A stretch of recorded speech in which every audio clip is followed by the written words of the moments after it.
उसने रेगिस्तान को, दुबई को आज कहां से कहां लेके चला गया। कोई दुबई क्यों भाग रहा है? अगर आप दुबई में 1 करोड़ रुपया कमाए तो आपके पास 1 करोड़ रुपया रहेगा। इंडिया में आप 1 करोड़ रुपया कमाए, मुश्किल से बचेगा आपके पास 35 लाख। और इतना ही नहीं, इंडिया टैक्स दुनिया में सबसे ज्यादा असुविधा देगा सोमालिया टाइप का। एक दिन में 22 करोड़ रुपया दान देते हैं। सोचो कमाया कितना होगा। 7,000 करोड़ रुपया लगा के कैंसर का हॉस्पिटल खोल दी। अभी कुछ हद तक निर्मला जी ने काम किया है। हमारे यहाँ ना भोथर दिमाग का है। देखो दुबई में रोजगार कैसे मिलता है। अरब हो गया, यूएई हो गया, ये सब में आज भी क्या है, राजा और रानी का प्रचलन है। हमको सबसे बेहतर राजा अगर कहीं का लगता है, सबसे बेहतर तो यूएई का, दुबई, यूएई सबसे बेहतर ढंग से उसने किया था। अब उनके पर्सनल लाइफ से हमको मतलब नहीं कि परिवार में कैसे रहते हैं, 6 गो पत्नी है कि 5 गो पत्नी। एक राजा का काम जो होता है, उस काम के हिसाब से देखिएगा, उसने रेगिस्तान को, दुबई को आज कहां से कहां लेके चला गया। आज दुबई देख रहे हैं कहां से कहां चला गया दुबई। आगे बढ़े बहु। तो यूएई अभी बहुत डेवलप हो गया है। और यूएई का क्या कहना पता है, देखो हमारे यहाँ टैक्स जो लिया जाता है अजीब ढंग से लिया जाता है। अभी कुछ हद तक निर्मला जी ने काम किया है, 12 लाख रुपए उस पे, 12 लाख रुपए। और दिल्ली इलेक्शन में बड़ा हेल्प कर दिया उन लोग को कि अगर आपकी सैलरी 12 लाख रुपए है, कितनी है 12 लाख, तो आपको 1 रुपया टैक्स नहीं देना है। 12 लाख रुपए पे टैक्स 0। और लेकिन अगर आप 12 लाख 1 रुपया भी कमा लिए तो ले भैया पूरे 12 लाख पे टैक्स दो। तब 12 लाख 1 रुपया, नहीं समझा गया, 12 लाख पूरा पे पूरा टैक्स देना है। ठीक है। अब सपोज करो किसी का मंथली 1 लाख सैलरी है, मंथली 1 लाख सैलरी है, तो 12 लाख सालाना हो गया। अब तनिको ज्यादा गया, 1 रुपया ज्यादा गया, लगेगा टैक्स। अब पूरा दबा के टैक्स लग जाएगा। अब किसी की सैलरी सपोज करो 12 लाख 10,000 है, 1 लाख 1,000 रुपये उसकी सैलरी है, 1 लाख 1,000 सैलरी है, तो साल भर में कितना हुआ, 12 लाख 11,000, 12 लाख 11,000, 12 लाख 12,000, 12 लाख 12, और 12,000 का उसको क्या करना पड़ेगा, पूरा टैक्स देना पड़ेगा, पूरा का पूरा टैक्स देना। एक आदमी हमसे कहेंगे सर एक काम कीजिएगा, हम कहेंगे बताइए बताइए क्यों। हम काम करने आएंगे लेकिन 5 दिन मेरा जानबूझ के एब्सेंट मार दीजिएगा। क्या है, 12 लाख से नीचे आना चाहिए।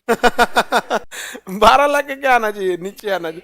मतलब उधर टैक्स बनाने की इधर जुगाड़ लगना चालू हो गया। तो ये बहुत अच्छी चीज है। इस बार का अब तक का हमारी ताई जी का सबसे अच्छा काम था बजट वगैरह में। इससे काफी लोगों को फायदा होगा। लेकिन वो कहावत कहा जाता है, बेल पाके तो कौआ के कहा। अरे बेल पकिए जाएगा तो क्या कौआ खा लेगा, नहीं खा पाएगा यहाँ पे। तो आप लोग को इससे क्या ही फर्क पड़ रहा है। तुम लोग 12 लाख वाले में अभी हो ही नहीं, चुपचाप टुकुर टुकुर देखो, यही ना देख पाएंगे, उसमें बहुत उटपटाएंगे। लेकिन अगर आप दुबई में जाइएगा ना, आप चाहे जितना कमा लीजिए आपको जीएसटी नहीं देना है, आप जितना कमा लीजिए आपको इनकम टैक्स नहीं देना है, इनकम टैक्स रिटर्न नहीं देना है। यानी अगर आप दुबई में 1 करोड़ रुपया कमाए तो आपके पास 1 करोड़ रुपया रहेगा। इंडिया में आप 1 करोड़ रुपया कमाए, इंडिया में हम कहते हैं 1 करोड़ कमाए तो बिना सैलरी दिए, बिना अपने बिजनेस जिस पे कर रहे हैं उसका रेंट दिए, बिना मेंटेनेंस और बिना एक्सपेंस, ये 3 चीज होता है। मेंटेनेंस पर डे का होता है, जैसे हम लोग ऑर्गेनाइजेशन चलाते हैं, पर डे 25-30 हजार मेंटेनेंस में चल जाता है। मेंटेनेंस इन द सेंस कोई ना कोई एगो पंखा बिगड़ेगा, कहीं लाइट जाएगा, किसी दिन डीजल पेट्रोल खत्म हो जाएगा, इतनी गाड़ियां हैं इसमें पेट्रोल जाएगा, किसी दिन जनरेटर में जाएगा, 2-4 लड़का लड़की कोई ना कोई बेहोश होकर मेडिकल एक्सपेंस में जाएगा, कोई सामान टूटेगा, कोई चेयर टूटेगा, कोई बेंच टूटेगा, कहीं माइक खत्म, कोई एक शॉर्ट सर्किट, कुछ ना कुछ हमेशा हुआ रहेगा। ऐसा हो ही नहीं सकता, इतना बड़ा संस्था चल रहा है यहाँ पे। आप लोग इतने हैं, आप लोग का देखिएगा तो मेंटेनेंस में चल जाएगा 10 रुपया पर डे का, 20 रुपया। कभी चाय पानी पी लेना, कभी कोई गेस्ट आ गए नहीं आता है तो उनको क्या कहिएगा, जाइए उठ के, नहीं ना। तो मेंटेनेंस अच्छा खासा जाता है। तो इंडिया में अगर कोई संस्था है, अगर वो 1 करोड़ रुपया कमा रही है तो उसका मेंटेनेंस अभी हम नहीं गिन रहे हैं, एक्सपेंस जो होता है रियल खर्चा वो हम नहीं गिन रहे हैं, ना ही बिजली बिल, ना ही रेंट, ना ही एम्प्लॉय की सैलरी, ये हम गिन ही नहीं रहे हैं। केवल गवर्नमेंट मार देगी इसमें से 1 करोड़ में से आपके पास बचेगा, जानते हैं 18% जीएसटी इनकम टैक्स देने के बाद 55 लाख। मतलब 1 करोड़ में ना 55 लाख तो ऐसे अबे करेगा आपके पास इतना। अब इसमें से आपको 55 लाख में जानते हैं क्या देना पड़ेगा, maintenance, expense, electric bill, salary, rent, अब आपको इसमें से देना पड़ेगा। समझ में गया। यानी आप अगर इंडिया में कमा रहे हैं 1 करोड़ ना, तो आपके पास मुश्किल से बचेगा आपके पास 35 लाख। और अगर आप 35 लाख दे रहे हैं ना, तो गवर्नमेंट कहती है कि ये अच्छा इंसान है, चोरी नहीं कर रहा है। समझ में आ रहा है कि नहीं आ रहा है, चोरी नहीं कर पा रहा। 1 करोड़ कमाएंगे तो इंडिया में कितना बचेगा, 35 लाख। दुबई में 1 करोड़, 1 करोड़। हमारे यहाँ ना भोथर दिमाग के हैं, समझे, भोथर दिमाग के। उन सबको पीटना की जरूरत नहीं है। दीवार जो नया नया जुड़ा है, हो जो प्लास्टर नहीं है ना, वो पे बादाम की तरह रगड़ के खत्म कर दे। देखो दुबई में रोजगार कैसे मिलता है। अब 1 करोड़ इंसान को कमाए तो कितना दिया, उसके पास बचा कितना, 35। उस इंसान की मेंटली देखो कितना लहरेगा। तुम्हारा 10 रुपए का नोट, तुम्हारे जेब से 500 का नोट गिर जाएगा ना, तुमको 1-2-3 दिन अजीब टेंशन में रहोगे। जो 1 करोड़ कमाया उसके पास बचा कितना। और इतना ही नहीं, 35 लाख रुपया लिया टैक्स, दुनिया में सबसे ज्यादा असुविधा देगा सोमालिया टाइप का। वो 1 करोड़ में से टैक्स 35 लाख बचा, सरकारी हॉस्पिटल में जाएगा चुपचाप ऐसे रहेगा। एम्स में उसको सीट नहीं मिल सकता है, आईजीएमएस में बिना पैरवी नंबर नहीं लग सकता। उसको तकलीफ कब लगेगा, जब कोई एक विधायक आएगा ना, उसको खांसी हुआ रहेगा तो एम्स में सीट मिल जाएगा। और तुम वेंटिलेटर पे रहोगे ना, एम्बुलेंस में से निकलने नहीं देगा सर तुमको एम्स में। एम्स हम लोग के लिए बना ही नहीं है, ये तो सबसे बड़ी गलतफहमी है, नहीं समझे। अब तुम ऐश्वर्या राय को अपनी बुआ समझो तो तुम्हारी गलती है तो तुम्हारी गलती है कि भाई वो तो एक हीरो हीरोइन है लोग। अब बस ठीक है, फिल्म अच्छी लगी, फिल्म खराब लगी, ये एम्स हमारे लिए, हम एक कॉमन आदमी के लिए नहीं है।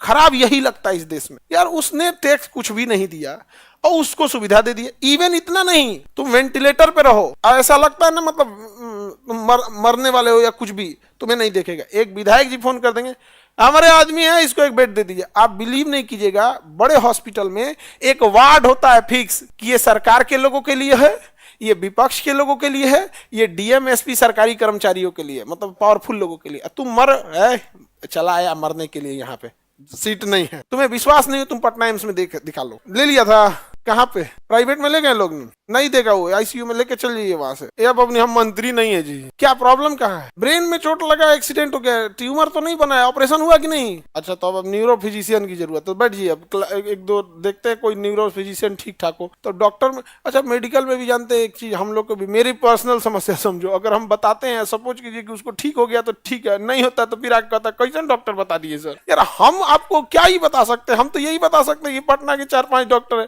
तो 1-2 बार इसी चीजें हो गई ना, तो हमको थोड़ा सा अपने अंदर से लगता है कि भाई क्या बताए हम, नहीं समझे। ऐसा नहीं कि बमनी गलत है, लेकिन होता क्या है ना कि 1-8% के चक्कर में कभी कभी ऐसा हो जाता है, तो बड़ा उटपटांग लगता है। अब तुमको दुबई पे बताते हैं, ये तो यहाँ हो गया। अब तुम्हें क्या लग रहा है, ये इंसान मेंटल ट्रोमा में गया, क्योंकि 1 करोड़ कमाया, 35 लाख बचा। अब ये कहाँ चल जाएगा, मेंटल ट्रोमा में। यार कि हम कमा किसके लिए रहे हैं, सरकार के लिए। इंडिया में कोई अपने लिए नहीं कमाता है, सब सरकार के लिए कमाता। हम ये नहीं कर रहे टैक्स खराब है, हम अब दिखाते हैं कैसे रोजगार दे। अब उसके बाद सरकार कहेगी रोजगार, ये क्या रोजगार देगा ये इंसान। अब दुबई वाला 1 करोड़ कमाएगा ना, उसके पास कितना है, 1 करोड़। वो टेंशन फ्री है यार, जितना कमा रहे हैं मेरा है, और आप टेंशन में हैं। आप 35 लाख कमाते और 35 का 35 आपके पास रहता तो आप टेंशन में नहीं रहते। आप कमाए हैं 1 करोड़, आपके पास बिल, रेंट, ये सब मेंटेनेंस, टैक्स काट कूट के बचा कितना, ये काटने की वजह से कहाँ चल गए हैं, टेंशन में। अब आप खर्च करने की स्थिति, वो वाला 1 करोड़ वाला, ये गाड़ी पुरानी लग रही है, अब नया ले लेते हैं। एक गाड़ी वाले को रोजगार मिला, आज खाना नहीं बनेगा, एक रेस्टोरेंट है पहाड़ पे है, आज वहीं चलते हैं लोग संडे को, उसके पास पैसा है, एक रेस्टोरेंट वाले को जॉब दे दिया। अपने घर एक झाड़ू लगाने वाला रखा अलग, फूल में पानी डालने वाला अलग, ड्राइवर अलग, कुक अलग, वेज वाला अलग, नॉन वेज वाला अलग, बच्चों को खिलाने के लिए अलग। वो एक इंसान अपने यहाँ 10 को नौकरी दे दिया, एक इंसान 10 को नौकरी दिया घर में। और जब बाहर निकलेगा तो उसका एक्सपेंस ज्यादा होगा। जब वो सामान खरीदेगा, अरे बैला कहीं का वहां टैक्स ले, सामानवा पे इनडायरेक्ट टैक्स ले लो, नहीं समझ में आ गया। जो सामान है वहां पे इनडायरेक्ट ले लो, डायरेक्ट क्या ले रहा है वहां से। जब खर्च करेगा तो टैक्स भी मिलेगा और ज्यादा से ज्यादा लोगों को रोजगार भी मिलेगा, फर्स्ट क्लास होगा। जब वो 1 करोड़ कमाएगा तो एक फ्लैट लेगा दिल्ली में, एक रख लेगा कि कभी मुंबई के लिए भी रख लेते हैं। हर महीने कुछ ना कुछ बड़ा एक्सपेंस करेगा और हर महीने डायरेक्ट इनडायरेक्ट 4-5 लोगों का फायदा कराते जाएगा। तो वहां एक आदमी जो है ना, वो देवता की तरह घूम रहा है, नौकरी के लिए नौकरी। हमारे यहाँ एक आदमी कैदी की तरह घूम रहा है, 1 करोड़ कमाए थे, 35 से बचा, बाबू बर्बाद कर दिया ताई हमको। खुद सोच के देखो, कोई दुबई क्यों भाग रहा है, इसीलिए भाग रहा है। अब आप बताओ, दुबई जाएगा कोई दिक्कत नहीं, उसको निकाल लिया। तो जब आप खर्च करते हैं ना तो ही रोजगार देते हैं। शहर के लोग खर्चीले होते हैं, इसलिए कोई एगो समोसा का दुकान लगाएगा, ठेला पे चौराहा पे खड़ा करेगा, बिकना चालू। वो ठेला गांव, दिन भर गांव में घूम जाएगा, घरे खाना बन लो आप देखिएगा गांव में ना 1-8 दुकानें होती हैं चौराहे पे, और उसमें भी सबसे ज्यादा क्या बिकेगा, चाय, चना, घुगनी, पकौड़ी, ये सब चीजें बिके। तो जहां खर्चीले लोग रहेंगे वहीं बिजनेस चलता है, वहां खर्चीले। तो हमारे यहाँ तो जान मार दिया लोगों का। तो इतना करने के बाद कहाँ जाएगा, भाग गया सब कहाँ, दुबई, सिंगापुर, दुबई, सब भाग गया, सब इंडिया के बड़े बड़े लोग भाग गया। इतना ही नहीं, जो 35 लाख बचा है ना, उसपे से देखना, अगर बिहार में है ना तो ऐसा ही है। हाँ, पैसा कैसन गजब टाइप का रहता है, मतलब किसी से पैसा ले लेगा, कुछ खरीद के खा लेगा, कुछ सामान ले लेगा, पैसा नहीं देगा। कहा तो हम मजबूत भीख मंगा है तो भीख मंगा ही, मजबूत भीख मंगा है। एक से एक रहेगा। तो यूएई इस मामले में ठीक है। राजतंत्र में सबसे अच्छा कौन है?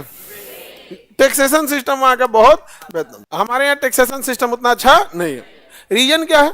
दुबई चाहती है पब्लिक खर्च करे, पब्लिक एक दूसरे से कनेक्टेड रहे, पब्लिक एक दूसरे से कनेक्टेड। गवर्नमेंट का काम क्या है? सेफ्टी सिक्योरिटी देना, इंफ्रास्ट्रक्चर देना, सड़कें, पुल, बिजली, ये सब देना। इंडिया की गवर्नमेंट ऐसी नहीं है। इंडिया का कहना है कि जितने अमीर लोग हैं उनकी संख्या कम है, जितने अमीर लोग हैं उनकी संख्या कम है, और मेजोरिटी अमीर क्या है? पढ़े लिखे या फिर एक खानदानी चलते आ रहा है। तो उनका कहना है कि इनसे इतना ना नोच लो पैसा, ये अमीर है तो इनका बिजनेस बड़ा है तो इनको नोच लो पैसा, ये चिल्ला ना पाए, और अगर चिल्लाएंगे तो इनकम टैक्स का छापा, पुलिस का छापा, फायर एनओसी, तो बिल्डिंग बाय लॉज, चोट्टा कह के चुप एकदम, तोरा काटेंगे हमें और पैसा ले, पैसा ले, पूरा नोच लो अमीर को, क्योंकि वो अपने बचे हुए बिजनेस को बचाने के लिए आपका अत्याचार सह लेगा, तो उसको नोच लेगा एकदम। ऐसा बिल्डिंग, ऐसा नहीं, ऐसा नियम कानून सिखाएगा ना, क्योंकि नियम बनाया ही जाता है। इंडिया में नियम बनाया जाता है कि आपको फ्यूचर में टॉर्चर करेंगे, समझा क्या?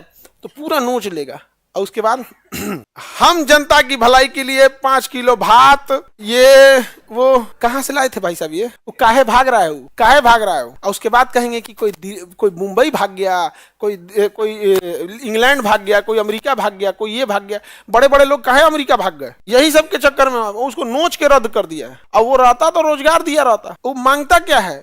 एक अमीर इंसान आपसे क्या मांगता है? ना आपको उसको राशन कार्ड चाहिए, ना उसको कोई सरकारी अनाज चाहिए, ना सरकारी हॉस्पिटल पे जाके वो बर्डन बनेगा, ना सरकारी स्कूल में बच्चे को पढ़ाने के लिए भेजेगा, ना आपके लिए रोजगार, ना वो रेलवे एसएससी का फॉर्म भरेगा। मतलब गवर्नमेंट से उसको कोई मतलब नहीं है। वो कभी नहीं कहेगा मेरे घर के आगे का सड़क ढाल दीजिए, वो अपने डलवा लेगा, अपने तनी मन टूटल फूटल रहेगा, अपने बनवा लेगा, ठीक है, ठीक ठाक रहेगा, वो मार नाश दिया सब। दुबई इस मामले में ठीक है। सर जिनके पास पैसा है वो और खर्चा करना नहीं चाहते, वो वाला अलग सिस्टम है जी। वो वाला हम पैसा की बात नहीं कर रहे हैं जो गांव में अमीर हो गया, देश के लेवल की बात कर रहे हैं। क्या बात करते हो? अजीम प्रेम जी नाम सुने हो? एक दिन में 22 करोड़ रुपया दान देते हैं प्रतिदिन का, तो तुम्हारे घरे पहुंचा दे। वो 22 करोड़ कहाँ जाता है? वुमेन गर्ल्स एजुकेशन पे। तो ये जो 22 करोड़ दे रहा है, तो उनको जो 22 करोड़ दे रहा है, सोचो कमाया कितना होगा प्रतिदिन? कितना? प्रतिदिन 22 करोड़ दे रहा है। एक दिन या ना साल भर का नहीं, प्रतिदिन। तुम अभी सुबह उठे हो ना, शाम तक उसका 22 करोड़ रुपया दे चुका रहेगा। तो जो 22 करोड़ दे रहा है वो पागल तो है नहीं, इतना पढ़ लिख के कितना आगे गया होगा, और उसके पास इंटेलेक्ट। वो कह रहा है कि 22 करोड़ रुपए बांट देंगे ना, सोने का लंका नहीं टिका था। तो उसने देखा कि हम फीमेल एजुकेशन को क्यों नहीं बढ़ावा दे सकते। रतन टाटा वो चाहते तो यहाँ करोड़ों रुपया देते थे, 7,000 करोड़ रुपया लगा के यहाँ कैंसर का हॉस्पिटल खोल दिए। तो ये बड़े बड़े लोग ना ढांचागत डेवलपमेंट करते हैं ये लोग। और नेता लोग सब लोग को बुलाएगा, चलो चलो तुम एक काम करो, दिल्ली जाओ और सरोजनी जाओ, सस्ता साड़ी लाओ, सस्ता साड़ी सब लाओ, सरोजनी से सस्ता साड़ी आना चाहिए। सब लोग आ गया, पूरा टाल लगा दो।